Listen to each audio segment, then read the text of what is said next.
All right, so it's 1:12. We have started too late because I talked too much in the previous session, and now we are going to continue with our next one, which is about how to get your job done with TDOMS. And your job done basically means, okay, how can your developer work with the change management system, right? So this is our challenge, will be also our challenge for the year to come. This is our focus, our central point. How can we make life easier for developers? And of course, we also need the input of our partners and our customers for that. Okay, let's go in. Again, before we start, may I show my screen? So while this is starting up, I'm going to take you to this first sheet. It is called an ILE example, implement the code on this website, right? So basically what I want to show you is how can developers work with our application when they have to check something out, check something in, create a new object, create compile instructions and all that kind of stuff.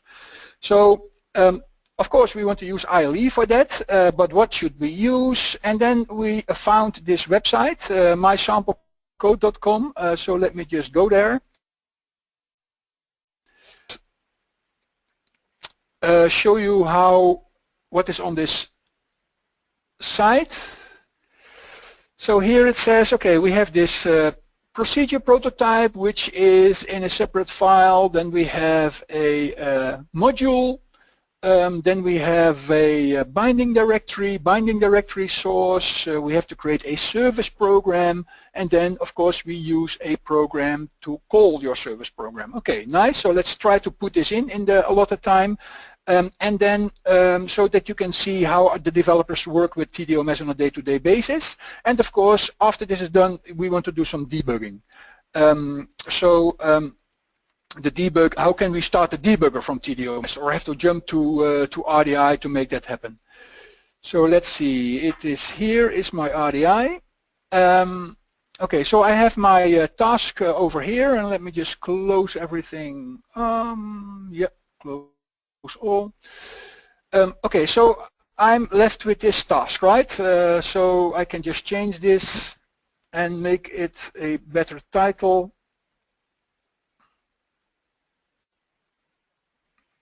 New math library. That is what we want to do. Okay, so it's empty, and we are going to add a component. So it says new object, but it's actually there to create a new object, a new source, and etc. So I'm just going to do that. In 8.1 we have the capability of templates. So now we can decide what we want to create, and in this case we want to create a file, a source detail, a source member. I'm going to put this in QRPGLE SRC in our source library. It's RPGLE because this is our prototype, and the member name is math proto.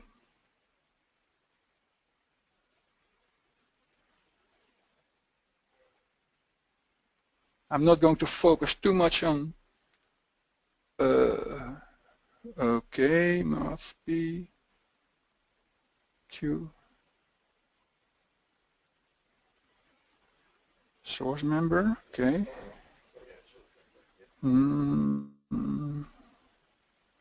Okay. Let's see, am I in a good environment? Okay, right. Let me go into my other one here.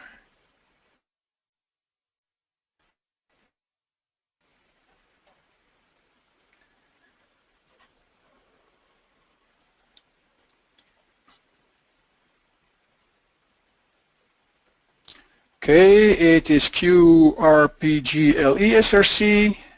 Maybe I misspelled that. Attributes is RPGLE. Math prototype.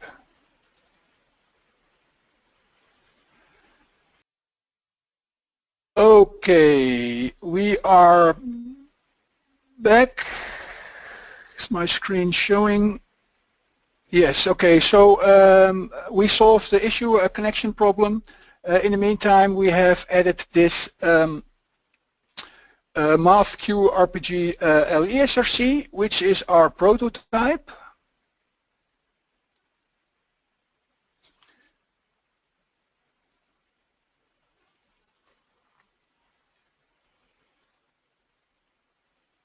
If I double click it, I will open it with our LPEX editor, and we are going to put in our source. And the source is this one.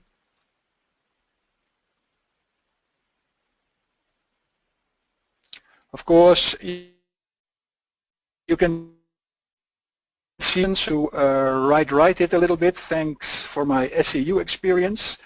Okay, here is my prototype. Okay, so great. Next thing that we need to do is we need to add our module. Okay, so this is the module source, and we are going to create a new module over here.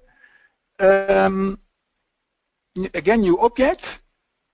We are going to let the system generate our name. You can see that it has an object code template, and this means that it will look up for the next available number in the system. So you can see it is set to gen. We are going to use this object library because that is where we put in our modules, and we can see here, say here, math module, the actual code that is going to be used, and it is our DOMSP1 source. Okay, so now we have this one, our module. Let me double click it, and then we will open this module member, and here is the source for that module member, so we will get that real quick.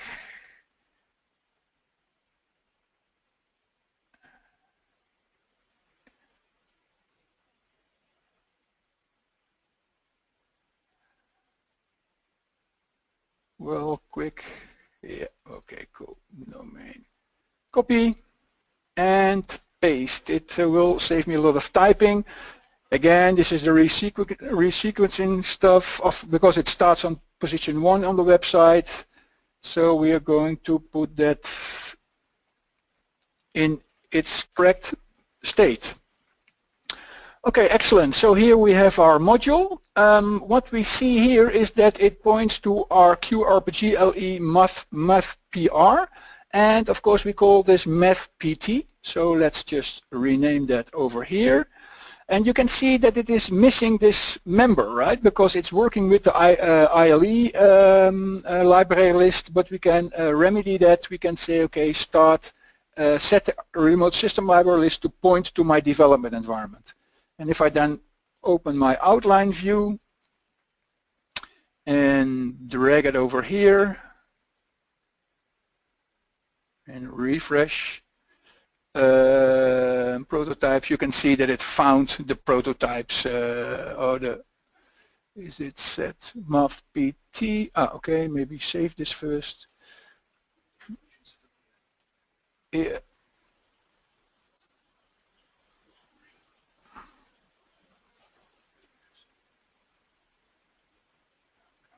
All right, well,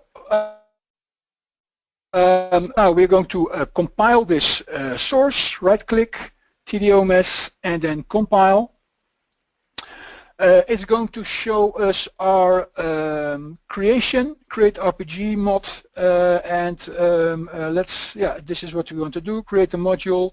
Then we can update all the ILE objects that are associated with it. So this is our standard ILE program. You can see we have no errors.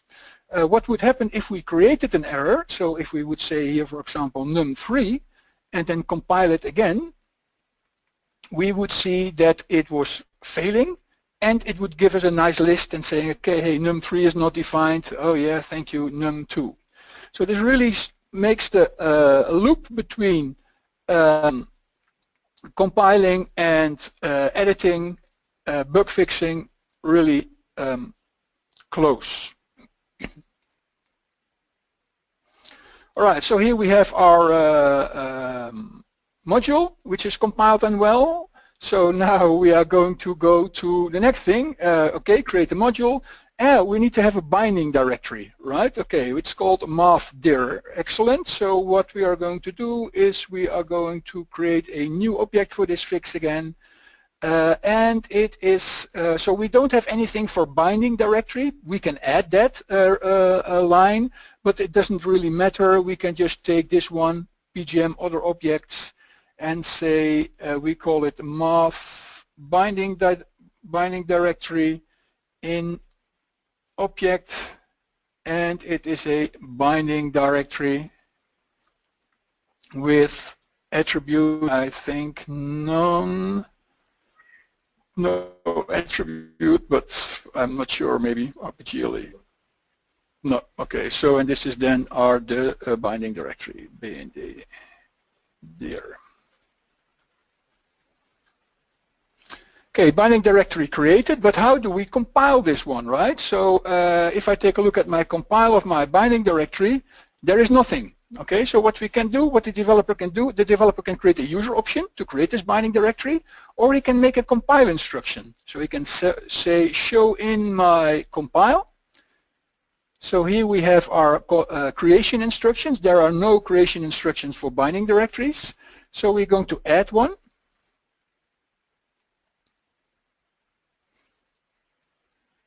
Add a compile command. And the compile command is create bind dir. We can even prompt this over here. Binding directory is the name of the object and the name of the target object library. If you substitution variables. Okay, so this is how we create this, and we want to, yeah, okay, so this is the binding directory, and do we want to add our module? No, okay, add the service program to it. Okay, so here is our binding directory, and now if we are going to compile this, it says here, okay, I'm going to create that math binding directory in our development environment. And it also going to tell TDOMS that it is has to be loaded in the database as well. Okay, binding directory. Then we are going to create a binding source. So this is a bind member type. New object, and we are going to create a source detail in QRPGLE SRC library. This one attribute is bind, and we call it math bind. Binding source.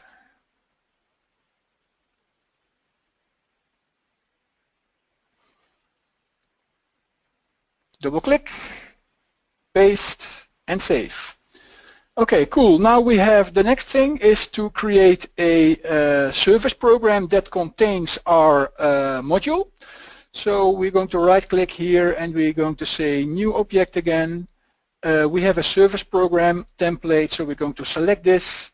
We call it math SR, dumpsp one object, math service program.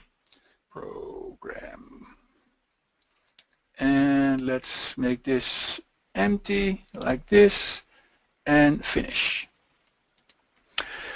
Okay, here is our service program, and we have to compile this. Let me see how much time I have left. 5 minutes? Oh, 5 minutes before questions. Okay, cool. So here's our service program, and let's take a look at the default compile instructions, which is create program OMS, which will recreate the service program. But in this case, we want to build it new, so we're going to add a compile instruction for this. And we can say, well, I only want to do it for development, right? So not for the rest of the environments. And we are going to create this, replace the command by this creation command over here. And we are going to prompt this. Yeah, your library, okay, so let's say this is ampersand tool. This will replay. I can also put this in hard-coded, but of course we have our variables, so why not? And we call our service program a math124, which was generated, the generated number. And our source file is numpy1 src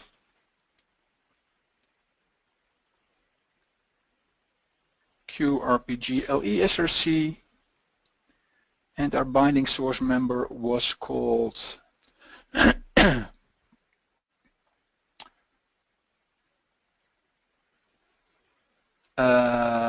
math bind.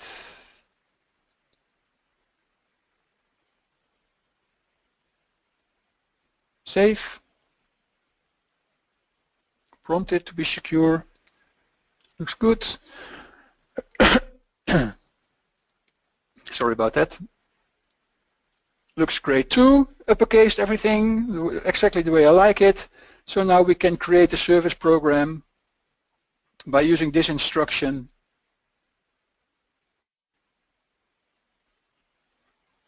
And if we refresh our list, we can see indeed that the service program has been created.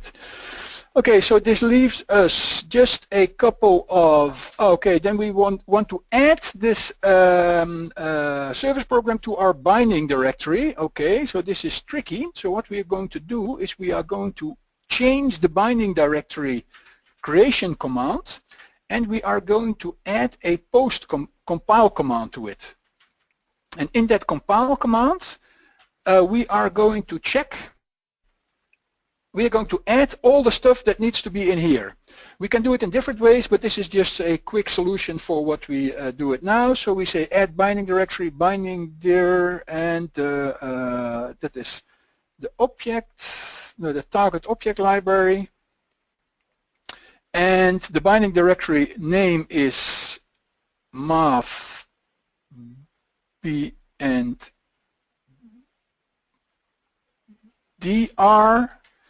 And we are going to add our service program math sr. Okay, so this is our instruction, but if we do the create bind dir again, of course it will fail because it's already exists. But in any case, we want to add this instruction. So even if the compile fails, which we will still be processing these after instructions. So if I do that over here, I can say compile.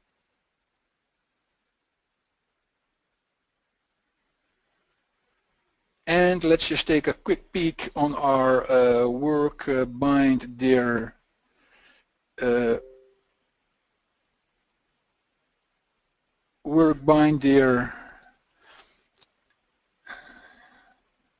dumpsp1 object math 9 entries. Okay, so it is added to our binding directory, which is excellent. And the last thing that we need to do is we need to create a new final program that uses the binding directory, which is this one. I don't really care. So it's one of our demo programs in our object library, use math. And the source library is this one. Okay, so this, it looks good. Our last part of the puzzle, math, where is the pregm 22, because this one is generated, which will contain our final source. And this is this one. And we paste it here. Again, we have to do our RR trick.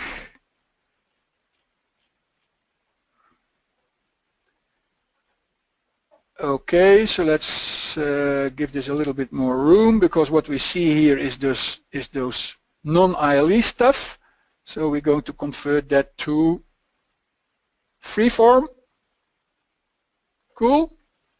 And this is one called math pt binding directory. Binding dir was called math bndr. Looks good to me. And let's compile this one. Yeah, looks good. Create bound RPG. We have included our service program inside our source, so that works. We have no compile errors, so everything is now working fine. In fact, I can now start calling this and it will do this. But of course, what the developer wants to do, the developer wants to do some debugging. So how do we do that from this screen? So what you can do here is right click and say show in RSE artifacts. So this is where things the object is. So this is actually the real object. And from here we can start debugging. So we are going to set the service entry point for this program 22, set successfully, which is here. Now if we add a couple of breakpoints in the source, and if we call the program, let's do that from the command line, from the green screen, call program 2022. Is it called 022? Yes. Okay.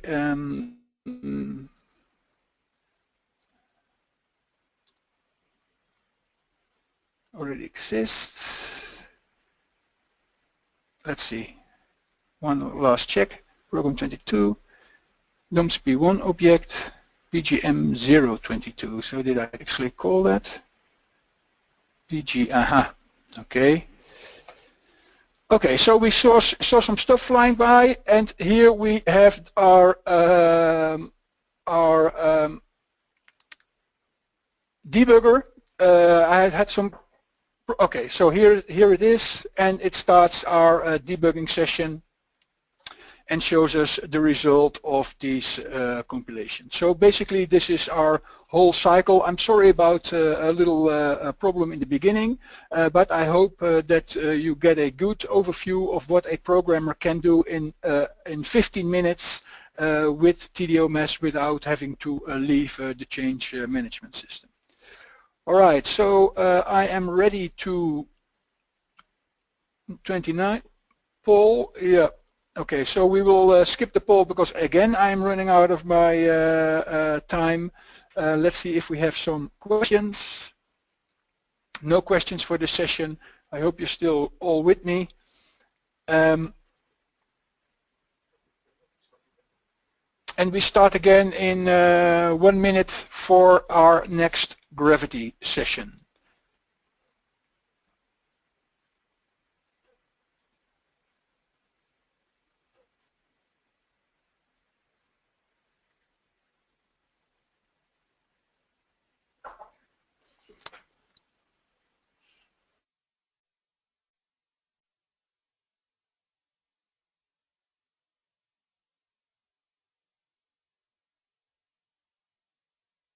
I've set up the poll anyway in the meantime that Hans is getting ready, and we have votes coming in.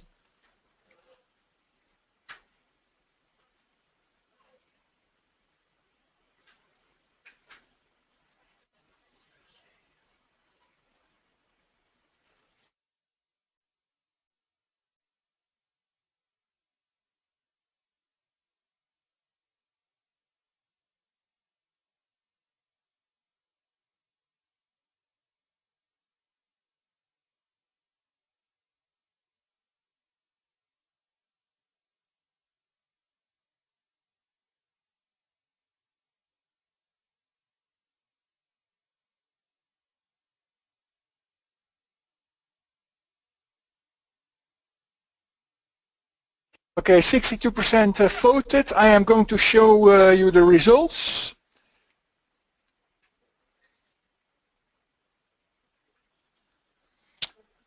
And you can see that we have still some work to do. A lot of people using PDM, a great tool,